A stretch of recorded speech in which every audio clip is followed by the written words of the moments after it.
Welcome to the Authentic Cinema Podcast. Today we're going to be talking about Wong Kar-wai's masterpiece, In the Mood for Love.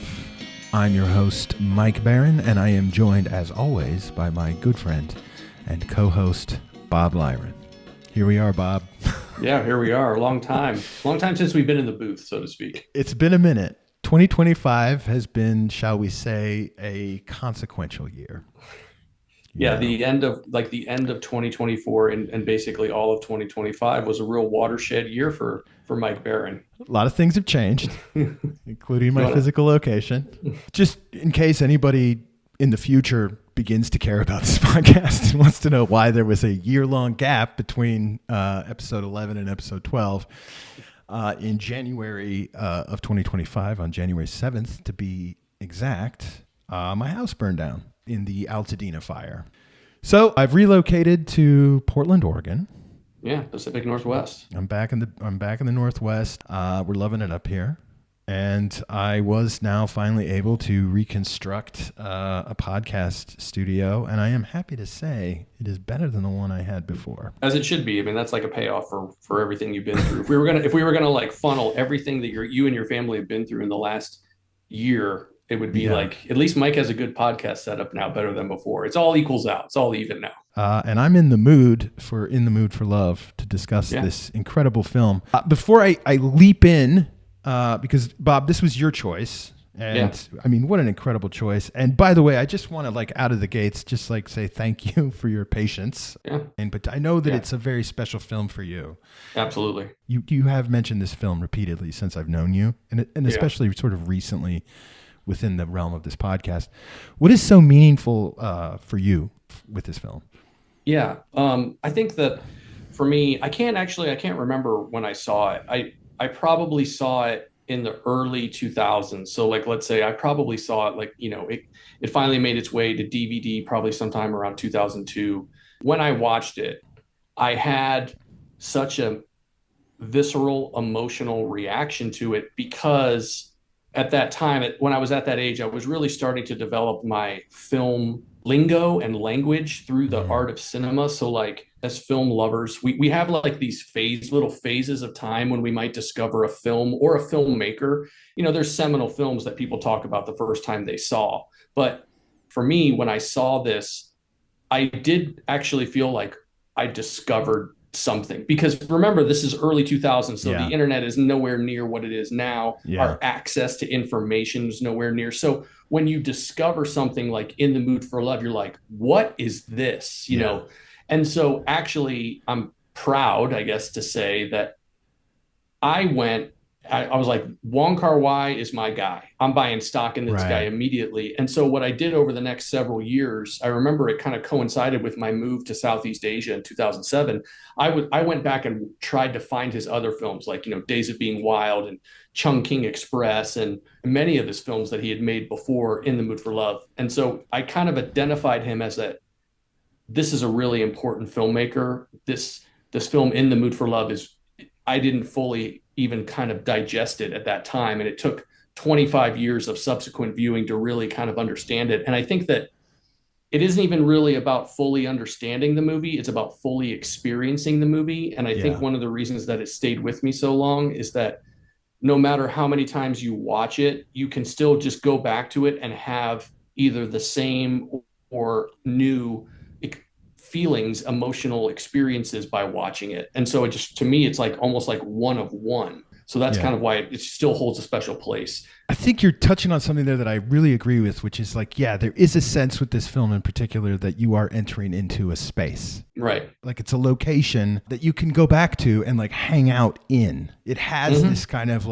environmental quality about it. You can walk back into that place, back into that apartment building in early 1960s Hong Kong. Right. It also has a sense as a film. It has that kind of dreamy memory quality, right?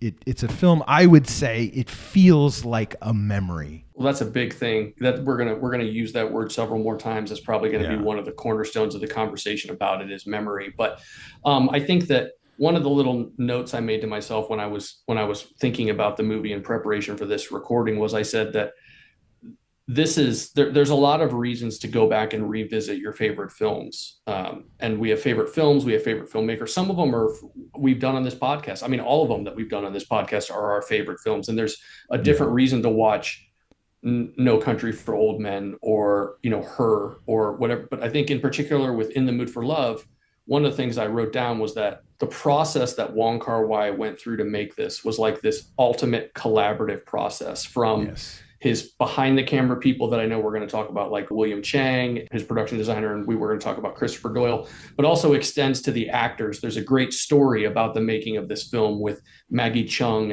and Tony Liu about their process with Wong Kar-wai. But anyway, I think that process actually, it's almost like in a meta way, extends to the viewer because of the what the film is and the way the film is made and what it's about and how the story is told, that it actually almost transcends to the viewer. So I'm a part of the Yeah. process of these characters and this story. So you can continue to revisit it and go back to it because I'm a part of it when I watch it. It really is a sense that you are invited into this incredibly intimate world and intimate space, and you're able to share this secret with the two protagonists in the film, the two lovers. Well, maybe lovers, maybe not. I think you're right. I think that sensation of it, that meta sensation of it transferring onto you, it's almost like you're invited inside someone's experience, right? You're sharing the experience of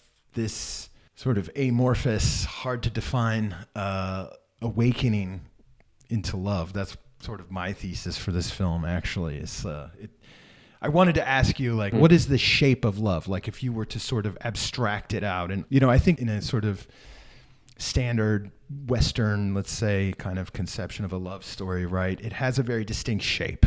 Boy falls in love with girl, it doesn't work out for a while, but then they like get together in the end of it or something like that. Mm-hmm. So like the Western shape of the love would be some kind of, I don't know, probably some kind of cheesy Greek statue or something like that, or some kind of classical and statue from antiquity. But this film, to me, the shape of love in this film for me is a room. It's a space. It's an environment. It's a mood. And it's something that I think that the lovers, they're already in it. Mm-hmm. They're already in the mood for love. And then it's about how they sort of awaken to the fact that they are in love. But again, in terms of a shape, in terms of trying to understand this in some kind of physical way, it's a space. It's a space that they're within. And I think that actually becomes like almost literally true in that sort of red room that he rents. But I was going to ask you that question too. I know I just went on and on, but how do you see the shape of love in this film? Well, the two things that jumped to mind when you said that, and I agree with you that like the location and the way that the locations are framed is just, it's crucial to the experience of the characters and our experience as viewers. So I do think that geographically or physically, the way that the movie's framed, the way that the camera is framed, we're always looking through doorways and hallways and frames. And there's different ways to kind of interpret that, at least for me. But I think that when you asked like the shape of love for me, the first thing that came to my mind is I think it's a film about memory and it's about time. And I think this is it's an examination of how ideas, memories, and time can shape the way that people feel. This movie messes with time a lot. And you're not sure if this whole film is taking place over a week or two, or is it 6 months, or is this a year? There's several shots of clocks, which we can talk about later. But, I think so. To answer your question, I think that you're right. I think that there is a physical aspect to this film that's very important, and where they are and their proximity to each other. And then that does sort of leak into this emotion of love and like this idea of like their feelings. Their relationship creates a world, right? It creates this space. They like share this incredibly intimate space in the film. Right. And that space actually starts to become kind of more and more intimate. And it's also shared spaces, like passing each other in a hallway and going up stairwells and getting noodles at the same place and, things like that. And like, visiting their neighbors to play mahjong at different times or the same time. Yeah. So you're right. Spaces and the idea of the location are very germane to the idea of romance and love in the film. Yeah. And I feel like what I think makes it authentic actually is it's a very authentic portrayal of the trauma of love. We say this word love, and I don't even like to use that word actually. I'm only using it because it's in the title of the film, so it points to it. But I think that what is so beautiful about this film is that the relationship that develops between Mrs. Chen and Mr. Chow is so singular and so specific. In other words, what happens between them is love, but it's also just sort of its own thing. What I think, for example, is so interesting is like, how does this sort of begin, right? Well, their partners, their spouses are having an affair with each other. And then they sort of awaken to that. And then they start reenacting what they think happened between their spouses, trying to understand how this happened. But then they achieve sort of a connection, an understanding. And it's an understanding that only these two people could possibly, no one else in the world really could understand Mrs. Chan as well as Mr. Chow can, because they share something that no one else shares with them. And then I think they do fall in love with each other. But again, I don't like the word fall, because I think what happens between them is that they sort of awaken to the fact that they're in love. And what I mean by trauma is it's incredibly confusing. It's dangerous. It's totally inconvenient. It's totally unfair, I think, in a lot of ways. Like, what? Like my spouse is like essentially abandoning me, and now I'm like falling in love with someone that I'm not allowed to be falling in love with. Absolutely not allowed to be falling in love with. And I live in this space where everybody is so close that they can see if I'm wearing a different, I'm carrying a different handbag with a different pattern on it. I mean, they notice if I've changed my shoes. It's that close quarters. And yet there's something like undeniable that keeps pulling me, towards this other person. Well, they're restricted a lot by their culture. We talked about this when we did Audition, which is that there is an element of a sort of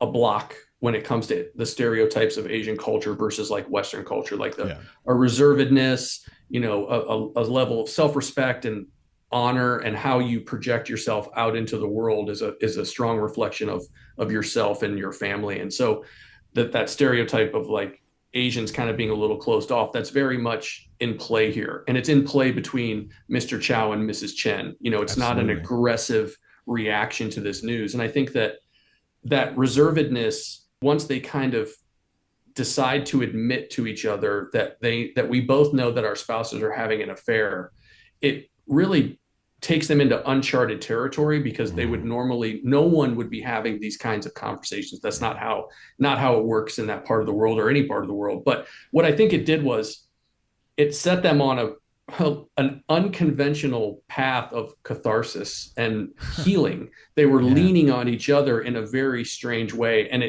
it gets that therapy, that therapeutic nature of their relationship takes a really interesting turn, as you pointed out, when they decide to role play each other's spouse to get some closure on how this might have happened. In other words, in one scene, Mr. Chow might be taking on the role of Mrs. Chen's husband, and vice versa. And I think that what started out as like an idea that maybe that would help them understand, it blurs these lines to, are we trying to understand what happened to our spouses, or are we actually developing deeper connections with each other, like we were going to have an affair? And I think that what it did was, because they don't ever consummate it, they decide we will never be like them.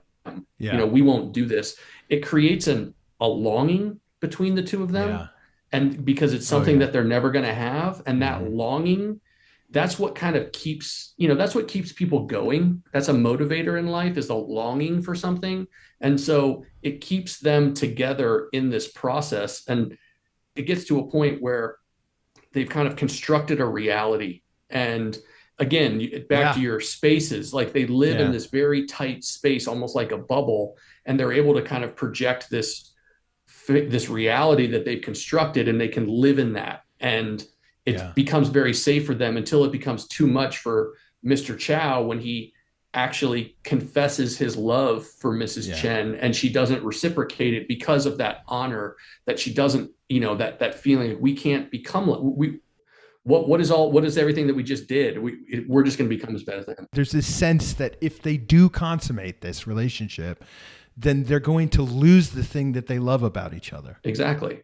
There's that great line where she comes to visit him in this secret room he's renting. And at the end of it, there's a moment between them and we feel it. And then he says, I didn't think you would come. She can feel his affection. And she says, we won't be like them. It's such a strange, like it's like they love the other person, or they at least respect the other person, and they're attracted to the other person because they know that they're going to do the right thing. They're going to do the honorable thing, that they have, that they will preserve their dignity together. And yet they still share this incredibly intimate, incredibly personal relationship. Like, I would just ask you, actually, could what they're doing be considered as a form of an affair? I think this is a valid question. I don't think it's very easy to answer that question, which is what I love about this movie. You kind of have to watch this and decide what you think. But another thing a thought that occurred to me in that scene where she says, we're not like them, or we're not going to be like them. It also means we're not going to abandon each other, though, either. Because their spouses abandoned them. A lot of this is a movie I think is one of the best movies I think about loneliness. Yeah, longing, yeah. But these are two people whose spouses essentially have abandoned them. And so by saying we're not going to be like them, she's also in a sense saying, we're going to keep our promises. You can count on me. I'm going to show up here, right? I care about you. But it's an incredible dynamic. Absolutely. I mean, I think that there's a big part of the viewers, our collective expectation of what this movie might be versus what Wong Kar-wai is going to give us. Right. And that's one of the reasons that people probably keep coming back to this movie, is that it really subverts expectations. I think that it's funny to think that this is probably one of the most romantic and emotional films ever made, and not a single kiss is shared. There's no physical intimacy between anyone. So to get back to your earlier question about, is it possible to almost like emotionally cheat on your spouse? That's essentially what they're doing, because the way that their respective spouses' affair is framed is like, they do the thing where they're sneaking around behind the back. They're going on business trips together. They're buying each other gifts. They're talking longly on the phone, and without even that much care, because of that cultural, the way that husbands and wives interact, you're that non-Western kind of culture. It's, dare I say, a little easier to get away with something like that because you don't have that kind of liberated equality in talking and discussions. Well, I think it's at least back in 1963 Hong Kong, it seems like it's okay for a man to just travel for fucking 4 weeks and not show up. So and the female is expected essentially just to stay at home and wait. Right. But there's that scene where Mrs. Suen, the landlady, basically, who owns the building where they... Or the neighbor, confronts Mrs. Chan in the hall. It's because we should, again, remind the audience, Mr. Chow has gone off and rented... I think it might just be a new apartment for him, actually. He's left. Yeah, it's just like a place for him to work, maybe, I got the impression. To work and write. Right, yeah. But it's generated because they got stuck together in the room together. Yeah. While the like epic or marathon... Mahjong game playing is being played out in the common area. The all-nighter. And she's stuck in the room with him, and it's a wonderful scene because she's stuck in there, and they're just hanging out, like they're not actually doing anything, but they can't leave because of what would be perceived to be going on in this room. They're trapped, and I think that's after that. That's when he sells his martial arts cereal. And then he has enough money to go rent another place that he can write in, but it's also a place where they can just be themselves. Avoid wandering eyes. He calls her and she's in the cab, and kind of there's this like these jump cuts, and she's walking down the stairs, and then she's walking up the stairs, and then she's walking down them again. It's this, and I love it because it's really capturing the feeling, what it feels like. It's dangerous, like she's scared, but she's also like excited, and they've kind of crossed an emotional line. Yeah, and I feel like cinema is the only art form that can really capture the sort of mental experience of that. right? And I think Wong Kar-wai really, that's what this film is all about. It's that. And that scene is sort of the most intense expression of what he's doing essentially across the whole film. But anyway, they share this time, and there's this montage of this time where they're writing martial arts serials together, and they're laughing, they're eating. They're not physicalizing it though, but they're obviously like, these people have feelings for each other. I mean, come on, guys. Mm-hmm. But it ends when Mrs. Suen approaches Mrs. Chen in the hallway, and we just see the back of Mrs. Chen's head in her tight, they have those dresses. I forget what they're called, but they have those collars that go right up under the chin. Yeah. And Mrs. Suen says to her, like, you're spending a lot of time out late every night. And, I understand that you're lonely because your husband is away often. And then she says something that's just so absurd. It's so heartbreaking. She's like, don't let your husband travel so much. A happy couple spends time together. I felt like I wanted to butt in and say, excuse me, like, no shit, Mrs. Suen, no shit. So it's almost like in this society or at this time, like, she's being held responsible for the actions of her husband. It shows you.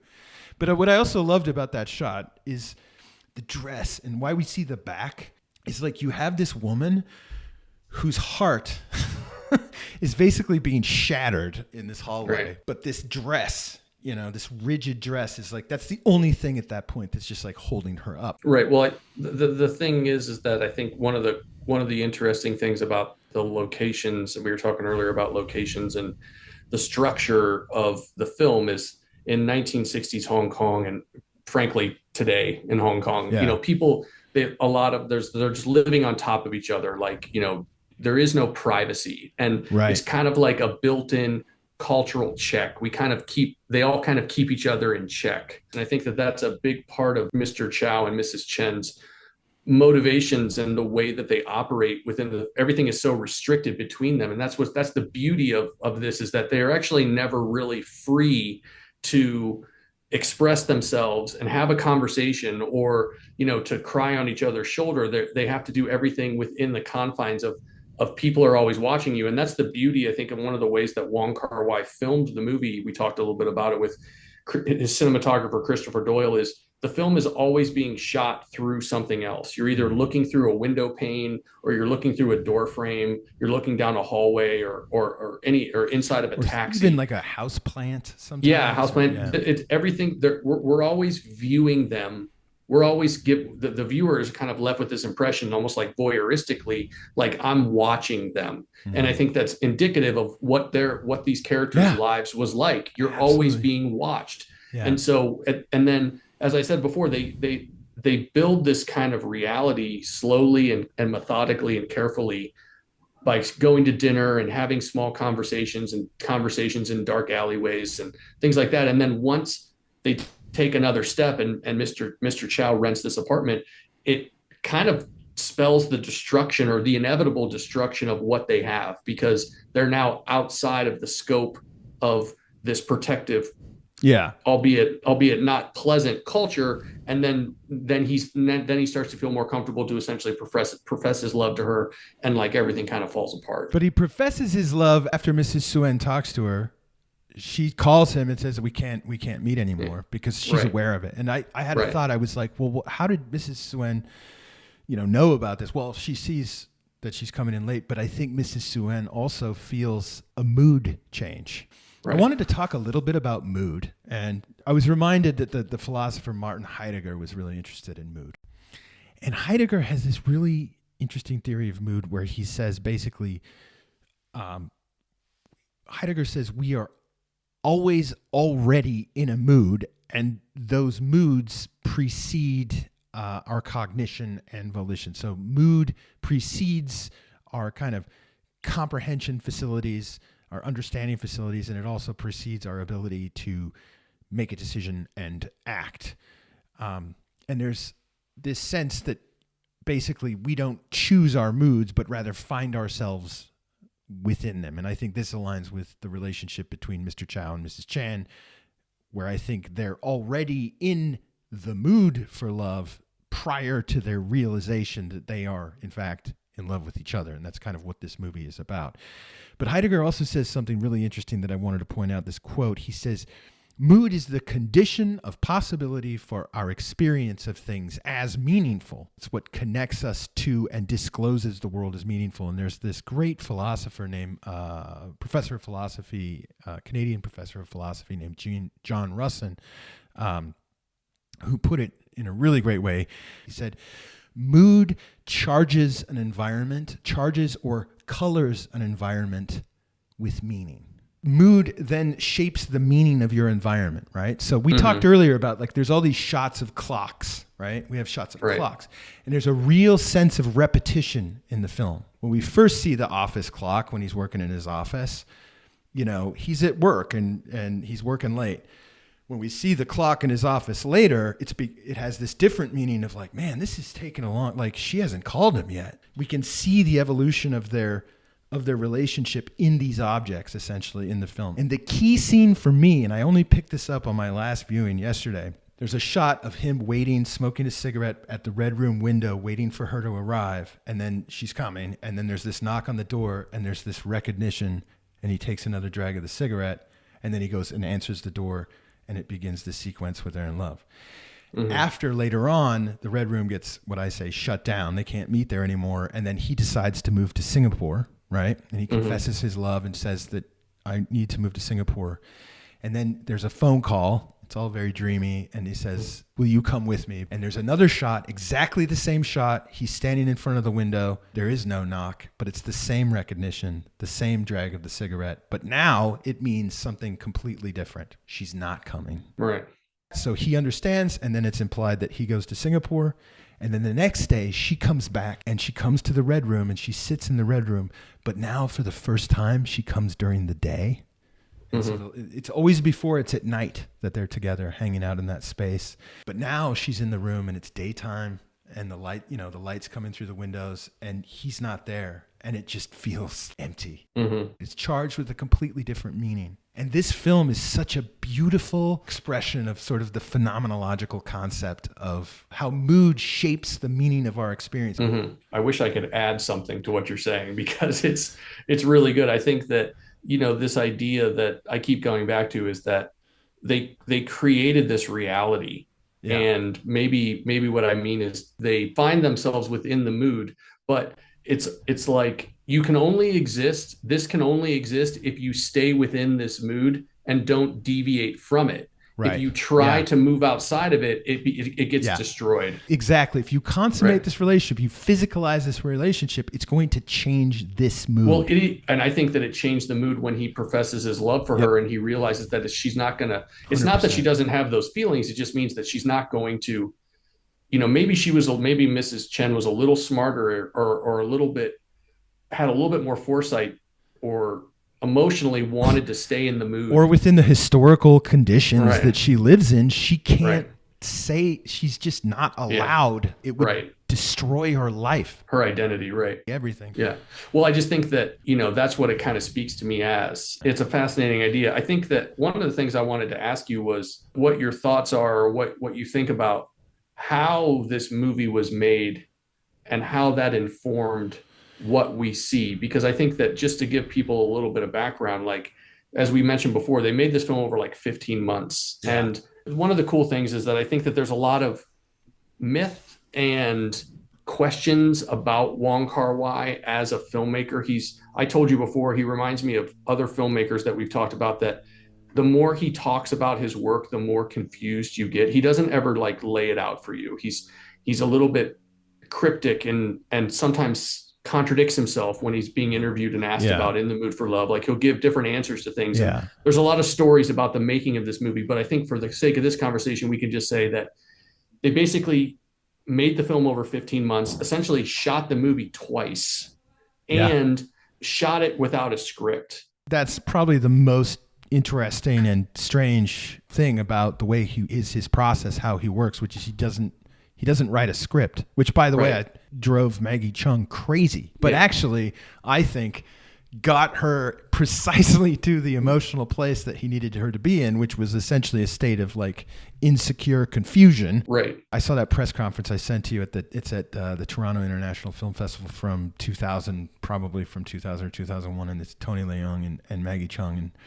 and she was talking about working with Wong Kar-wai, and Tony Leung is hilarious. He's like, I just trust him and kind of do what he says, and I don't worry about it. And I kept telling you, don't worry about it. And she's like, well, I can't do that. Like, I need a script, and you have to have an enormous amount of trust in the people you're working with to be able to say, like, okay, you don't know what you're doing yet, but I'm going to go with you and do this. Like, it's terrifying as an actor. Like, it's crazy. Like, you know, if we talk about Wong Kar-wai, like, I think what you're pointing to is he kind of has these dark arts, like, where he's a little mysterious. Yeah, I mean, there's a confidence in, for me, to be like, I could never be a director that's like, yeah, we don't really have a script. We're just going to kind of figure it out as we go. I mean, that's just insane. If you know anything about it's incredible to think that somebody could get a film funded. I know. Well, I mean, this is like early 90s, or late 90s Hong Kong. And there was a boom. And, he had built up a certain amount of currency as a director, as like an independent, and one of the things that factored greatly into the lengthy production of this film was the financial crisis, because everybody was riding high in Asia. And then in 97, 98, things kind of fell apart. Party was over, and he lost all his funding and had to basically start over. But what I was saying before about, I think that Wong Kar-wai, I just never have seen someone embrace this idea of the process so much. And I think that, there's just such a, like a true artist. Like, you think about people like, I would just put him on par with, like, the person that comes to mind is like David Lynch. These films exist in his brain, and he's willing to spend the time and money and collaboration to go find it. And that's what Wong Kar-wai essentially did. And one of the things he talked a lot about, we both saw, was that he has incredible trust in his collaborators. His two primary collaborators are his cinematographer, Christopher Doyle, who's a well-known sort of indie cinematographer. But he said in one interview, I know you saw, he's like, I knew I had Chris, and I knew Chris would film it the way I needed it to be filmed. So I didn't have to worry about that. Yeah. So, and then he's got this amazing collaboration with his production designer / editor, which you pointed out. Is there any other production designer / editor in the industry? This guy, William Chang, who is I mean, next to Wong Kar-wai and Christopher Doyle, he's on equal footing as his importance to the film. That Wong Kar-wai knew that my production designer, William Chang, is a genius, and he's going to build the world of this film exactly the way I want to. And that might kind of lead us into that. He talks a lot in the interviews I've seen with him repeatedly about, like, they're sharing. This is not a relationship where you have the boss and the boss tells you, go over there and light that thing that way. I need it that way. They might push each other. Christopher Doyle said about Wong Kar-wai, he said, he'll say to me, like, is that the best you can do? Like, is that all you can do? You can't do more? But Christopher Doyle said he's usually right. I can do more, but I'm also allowed to tell him I can't do more. That's it. That's all we're going to do. And William Chang, who I think is a fascinating character and very mysterious. Like, there's very little about this guy anywhere, but he's this, like, in his own right, just an insane creative genius. Like, he's a fashion designer. He's a film, he's an editor, he's a production designer. And really, like, I think is equally responsible, quite frankly, for certainly for bringing the world to life. And if you think of that age old, the idea that the exterior should reflect the interior world of the characters, like, this film to me is like the absolute masterclass, which is something I always wanted to talk about a year ago, was like just about the layers of patterns and colors that are just as, like, sort of just as singular as the emotions that the characters are experiencing, as complex and layered as the characters. One thing I read about, I mean, and Christopher Doyle is a fascinating character. If you're listening to this and you're interested, go search. There's so much content on this guy. He's a wild man. But one of the things he said about In the Mood for Love was, he said that the way that he approached filming it was, every shot of them, every time I filmed the two of them, no matter how close they were, I tried to film it in a way that there was still distance between them. Right. Okay. And I just think that that's just to kind of lend itself to this idea of, like, the collaborative process between Wong Kar-wai and his cinematographer. Like, his cinematographer is dialed in. He has idea, and he's helping him tell the story. And for William Chang, we talked a lot about, like, the layers and just the almost like world building. I mean, the authenticity 100%. Of this world is so real. And that doesn't come from, like, I hired this really great guy. It comes from, I collaborate with this dude who's a genius in his own right. And he's going to take this and do he understands what I feel and what I He's want. creating this world. This world Right. is being created precisely at the same time that I'm writing it. Exactly. Right? Normally Exactly. you write a script, it's delivered, the guy looks at it and like goes, okay, like we're going to need to do all these things, blah, blah, blah. He designs it based on what he reads. In this case, and I think we're touching on something, it's being written and the world is growing at the same time. And this is super important. And Wong Kar-wai talks about this. The world then that is starting to be created as they start filming, that world starts informing the writing. So like these things are in dialogue with each other as it's being created. All of this is being created simultaneously. And what everyone's creating informs what everyone else is. It's all in communication with itself as it starts to manifest, I think. I had a question for you, and I think that this might kind of be along the lines of what we're talking about, which is, you know, I've heard, you know, Wong Kar-wai said it. I guess it's true that they filmed the movie twice, you know, and that. But I did read. He said this, and I'll just take him as his word because he is the director. But he said that he filmed a love scene between Mr. Chow and Mrs. Chen, like in the first day or two, and he had no intention of using it in the movie, but he wanted to set up a frame where they would always remember, they would have a memory of that as they went on filming the movie, and then this relationship would never be consummated in the film. And so I was like, that is like some high level stuff. But what it does is it kind of leads me to this thing that I want to talk to you about, which is ultimately, I think that In the Mood for Love is a movie about memory and time.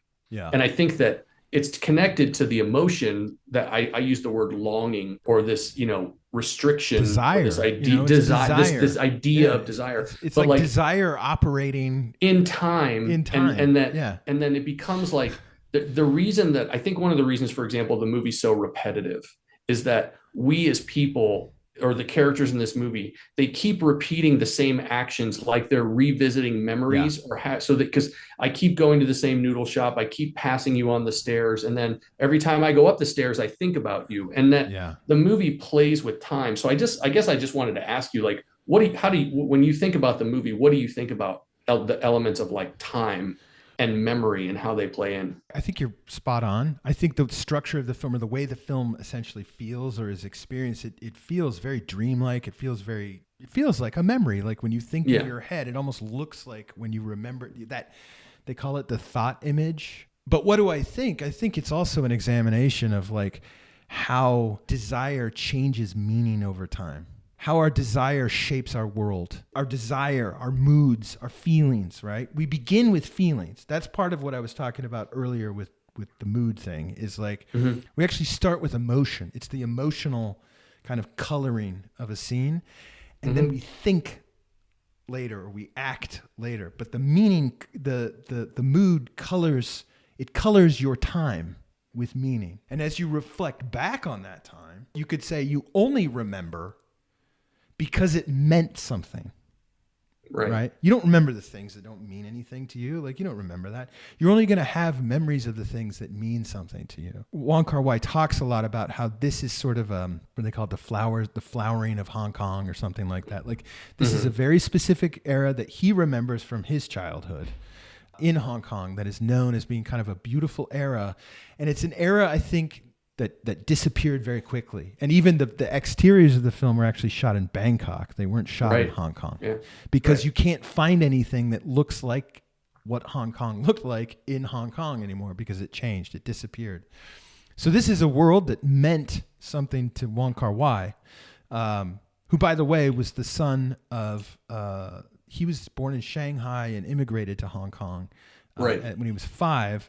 And his father was a sailor, so his father was away a lot when he was a kid for long periods of time, and his mother was left at home with him, and they would go to the movies together, and that's how he got into movies. But I think there is sort of I'm not saying his mom had an affair. Who knows? He's never going to tell you if she did. But he does have a sort of intimate understanding of the emotional fabric of loneliness that's explored in this film, let's say, to say the least. I also think that, to me, it speaks to kind of the emotional journey that the characters are on, because time, when you're missing someone or longing or Yes. you have a desire, time slows down. Yeah. Okay. Mood shapes time, right? Exactly. Right. Days at work become like millenniums, like weeks feel like months and months Yeah. feel like years. And I think that when you get into that space and start exploring it the way that Wong Kar-wai did, like making the movie without a script and discovering the movie literally day by day, you're Yeah. creating this environment that is, I mean, like I said, it's almost like a meta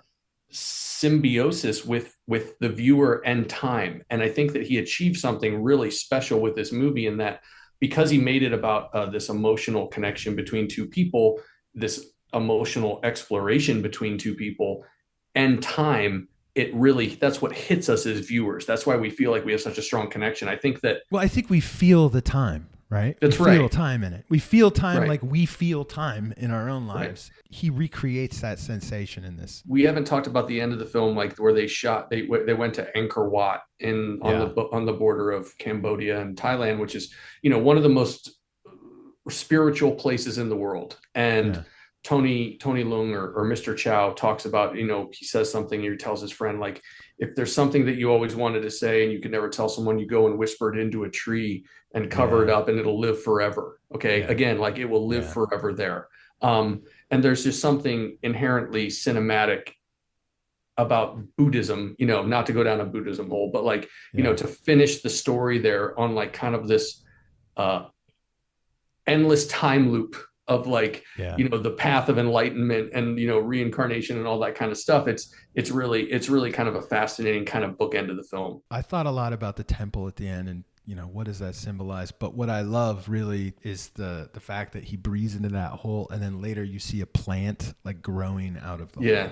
Something lives. One of the interesting things I heard about this movie, again, I've lived with this movie for the better part of 20 years and I've seen it so many times. And to be something that you mentioned before is I actually watched this movie like maybe 5 times before I really understood. Like the first couple of times I watched it, I was kind of missing this idea that they were role playing. I didn't really, I mean, it took me a long it's confusing. time. It's very confused, much like memory and time. Like it's very confusing. The first time you watch it, it's disorienting. One of the things I read about at some point in my long affair with this film and just consuming, as the internet started to kind of catch up and grow, one of the first things I would do is like get online and just read about anything, Googling anything I could about In the Mood for Love and reading articles and stuff.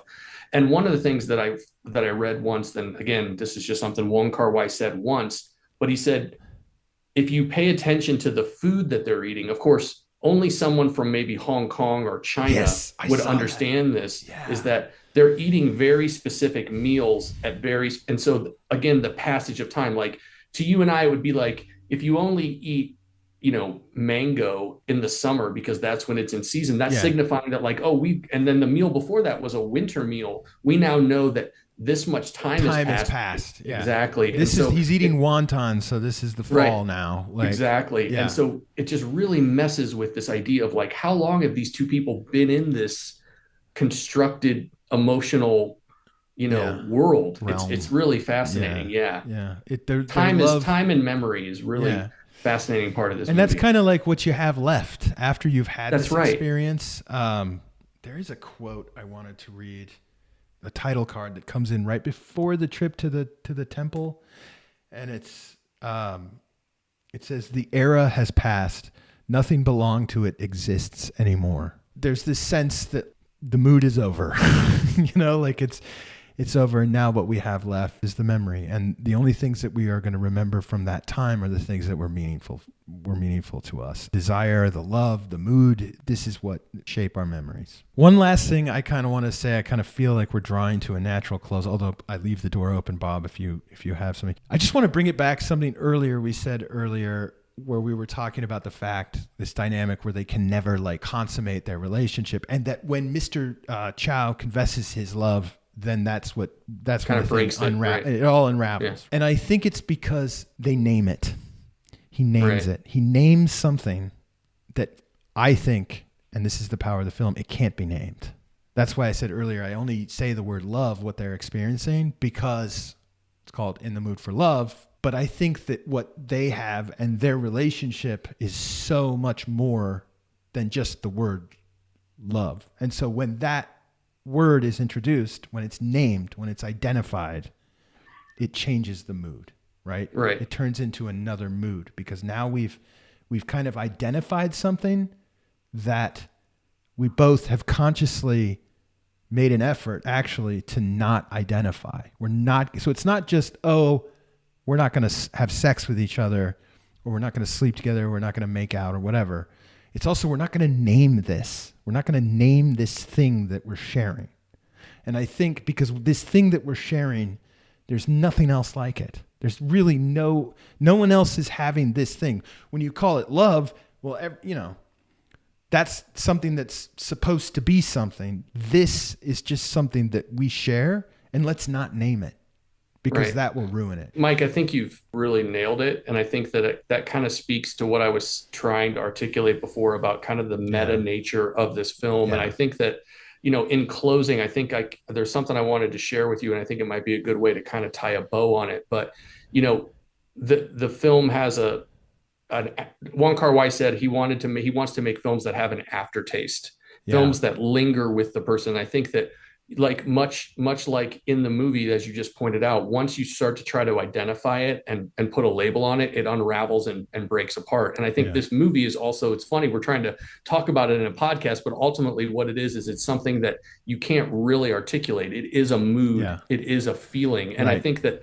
it's ineffable. A lot of filmmakers point to this as like one of the most beautiful and one of the greatest films ever made. And that when you're in high class with other directors and they're pointing to your film and saying, this is really the best, you're in good company. So Alejandro Inarritu, the guy that did like Birdman and Amores Perros and 21 Grams, a very emotional director, likes to explore films about people and their emotions. So he actually saw this movie at Cannes in 2000 with his wife. He was there when it premiered, and he said something, and I'll just read it to you. He said, Inarritu and his wife saw the film at the Cannes Film Festival in 2000. 20 years later, he was still so moved by it that he describes how after viewing it, he and his wife walked in complete silence for almost 10 minutes. Quote, "We suddenly stopped by the sea. Marie hugged me and started crying inconsolably on my shoulder. And I did the same on hers. In the Mood for Love had left us speechless and deeply moved. It was at that moment that I was reminded why I wanted to be a filmmaker." Yeah. I think Wong Kar-wai is actually not showing you love. He's showing you something real. It's this thing that we actually can't name, or that we can name it, but we also know that its meaning exceeds its name. And I think that's the thing that makes Inarritu's wife break down sobbing, and that's the achievement of this film.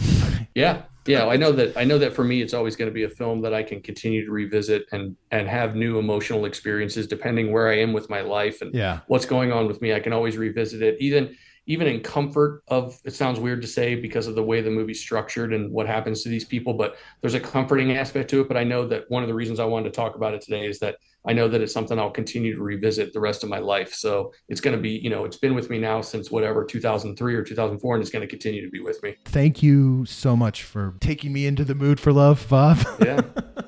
Yeah. Taking me into that location. I'm happy to share it. Wong Kar-wai was asked, I think by Charlie Rose, what his best trait as a filmmaker was. And Wong Kar-wai's response was patience. Yeah.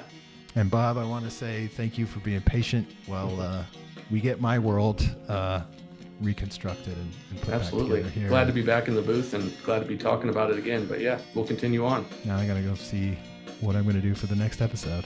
But all right. Until next time, everyone, the film we've discussed today is In the Mood for Love by Wong Kar-wai. Take care of yourself. See you soon. We'll talk to you soon. Thanks.